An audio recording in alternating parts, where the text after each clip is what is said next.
विश्व मधुमेह दिवस के अवसर पर Indian medical association (IMA) Saoner शाखा ने 16 नवंबर 2025 को एक भव्य वॉकथॉन का सफल आयोजन किया। स्वास्थ्य जागरूकता फैलाना ये कार्यक्रम का विशेष उद्देश्य था।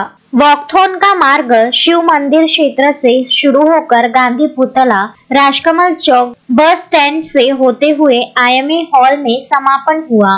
वॉकथॉन में भाऊ गोतमारे के गुरुकुल के छात्रों, आर्मी कमांडो ट्रेनिंग सेंटर के कमांडो, वरिष्ठ नागरिकों और विभिन्न सामाजिक समूहों ने बड़े उत्साह के साथ भाग लिया। IMA द्वारा नागरिकों के लिए निःशुल्क रक्त शर्करा परीक्षण शिविर का भी आयोजन किया गया, जिसमें 100 से अधिक नागरिकों की जांच की गई। IMA अध्यक्ष डॉक्टर परेश झोपे के नेतृत्व में आयोजित इस पहल के IMA सदस्यों के साथ साथ NIMA और होम्योपैथी डॉक्टर्स एसोसिएशन के कई चिकित्सक और गणमान्य व्यक्ति उपस्थित थे।